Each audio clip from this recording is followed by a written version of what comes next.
Welcome, I'm the Deadwood Jedi. This is going to be another Raid Shadow Legends video. We are going to be on the test server today as we're going to take a look at Woad-Painted and Frostbringer.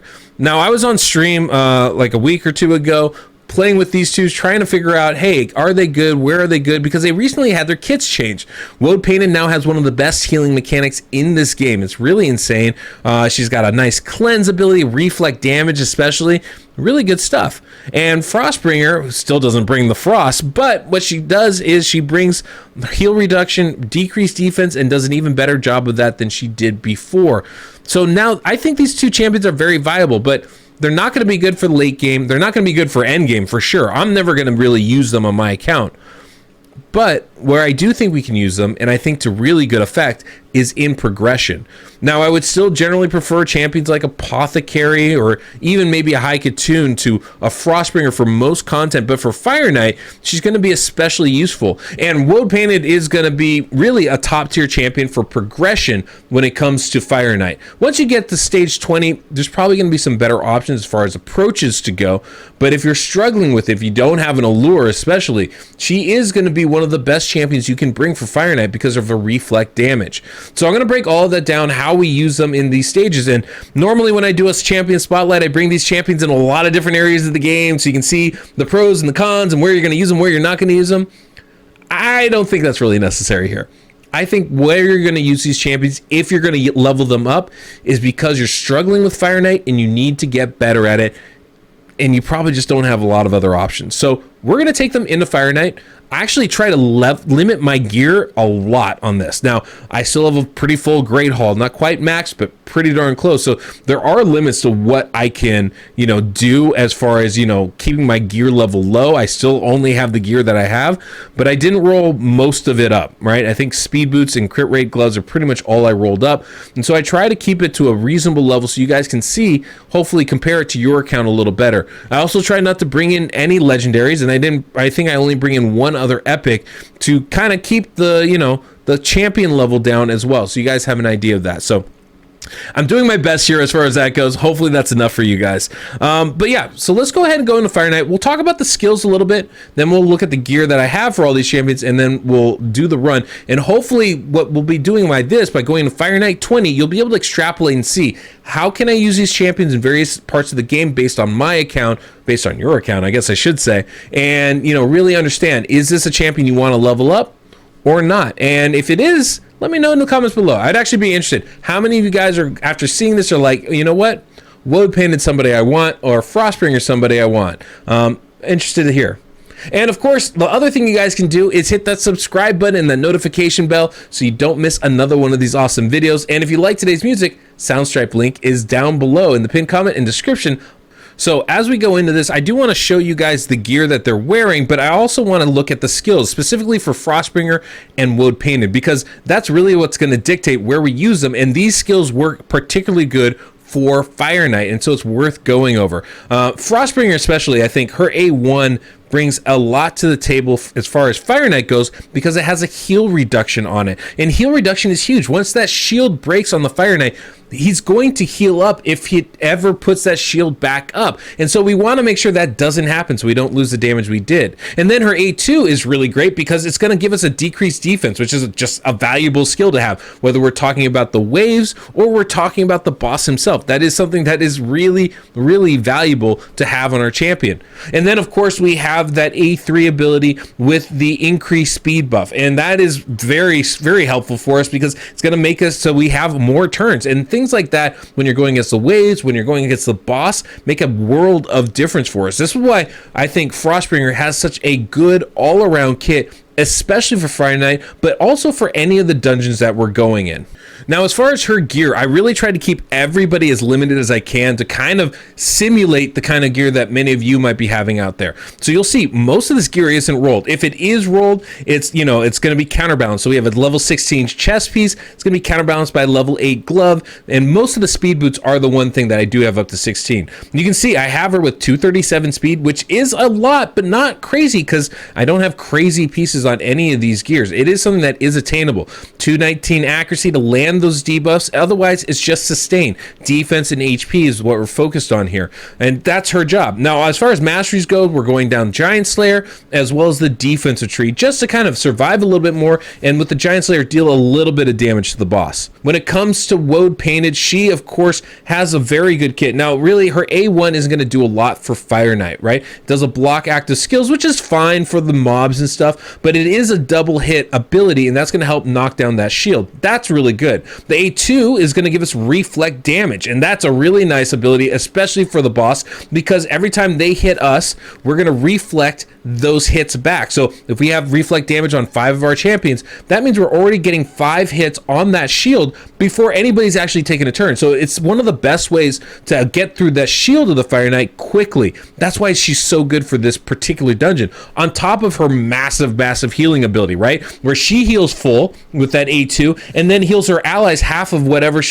overflow. It's a really strong heal. I mean, that's why you want to stack as much HP on her as you can. And then her A3 ability is really good as well with the block active skills. It's not really great. It's okay for the waves. It's not really something that we're interested in, and probably something we want to turn off when we go against the boss itself. As far as how I geared her, I put her in some lifesteal gear, right? Just so she can heal up a little bit more, because the more health she has, the more healing her ability is going to do for her allies, and that's important. Total stats wise, we went about 190 speed, and we have 64,000 HP. It's not crazy numbers. As you can see, most of this isn't fully rolled. I do have HP boots on her. That's probably the one thing that many of you won't be able to do. You're going to be stuck with speed boots, but this should give you at least an idea of what she can do, even on stage 20 here. Mastery wise, we went down offensive tree to Giant Slayer, or to War Master, and then support tree just to maximize the healing she brings. And then the other epic champion we're going to be bringing in is going to be Eothar, and we don't really need him. We could do this with Kale, but I wanted to bring in somebody that can do a little bit faster work on the waves, so we're not spending 15 minutes on this run. As it is, it's still going to be a long time, but he's going to be really good for the waves with the poisons and the massive hits. And you can see most of his stuff isn't rolled except for the crit rate gloves and the speed boots. As far as his gear, you can see nothing crazy, right? 184 speed, 100% crit rate. Those are pretty much the big numbers that we're talking about. As far as his masteries, we went down the offensive tree and the defensive tree. He's really good against Fire Knight because he brings multi-attacks, and so the Giant Slayer is really nice, and it'll help break down the shield fast for us. The next champion we're bringing in is Michaelis, a sneaky good rare champion that a lot of people sleep on.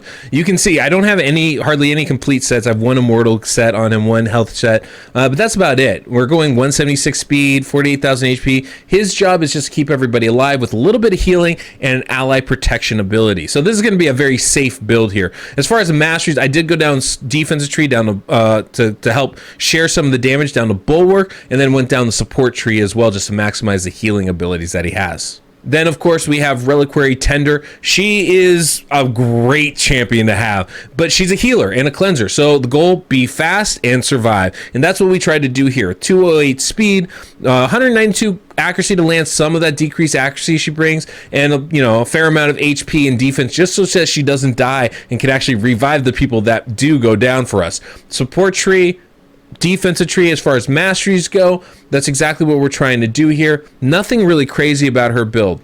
And so this is the team we're using, and I think it's going to be very effective against Fire Knight. Should work really well, and we'll see how this goes. It's not a fast run, right? But we get that speed buff from Frostbringer. We get that reflect damage, that healing from Woad-Painted. Michaelis is going to ensure that we stay alive, and then we have Eothar in there to deal the actual damage for us. Reliquary Tender to bring us back up if anybody goes down in the fight, to cleanse any debuffs that get landed and provide a little bit more healing as well. Now, obviously, this is not the fastest of runs. I'd love to have a faster AoE champion, like, I don't know, a Skull Crown would be a great option here. I'd love to have an AoE decreased defense champion. Frostbringer, though, does a very good job of doing that for us. She doesn't land it for everybody, but she will give us an AoE, at least partially AoE decreased defense debuff that I think is really valuable. But, staying alive and being able to deal damage quickly, those are two different things. We're able to stay alive with this comp. Dealing damage quickly is going to be a whole different part of the game. But if I was letting myself build better stats on these champions, to use better champions like some epics, some legendary champions, but I really try to limit myself as much as I could, only bringing in Reliquary Tender and Michaelis, and taking a little bit leap off the edge by bringing in Eothar, who's good but not legendary level kind of damage dealer. There's lots of ways to make this a better run for us, but I just kind of want to show you guys what these two can do, and I think you should be able to extrapolate how they can be used for you, not only in this dungeon, but in other dungeons as well. Okay, you can see we get to the boss here, and we're going to start off trying to get that shield down as quick as possible, and that's really the goal that we have here with these champions. So everybody's just taking their attacks, and with all those multi-attacks, we're going to be able to knock the shield down much faster than we would otherwise, right? And that's going to help us stay alive, help avoid a lot of those debuffs that get landed in there. Obviously, the big thing is going to be that reflect damage, and we're not going to really show any significant progress until we get that reflect damage on our champions and we get that shield knocked down especially fast as a result.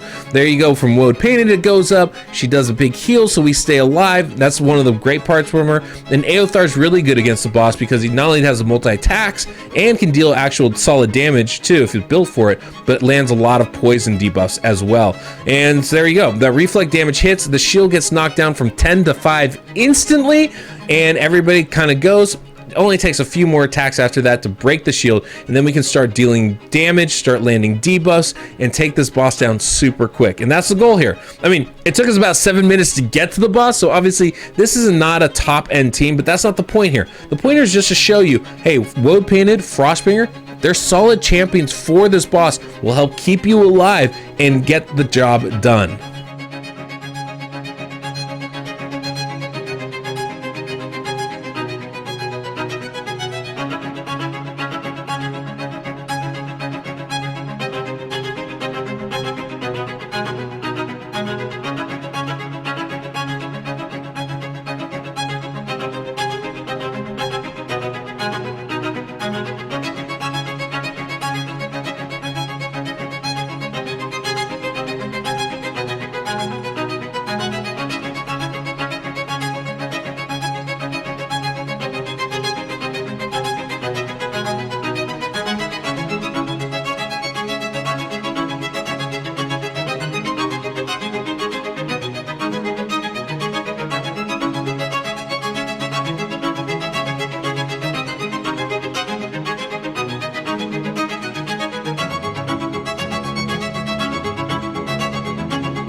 So is Woad-Painted amazing? No. Is Frostbringer amazing? No.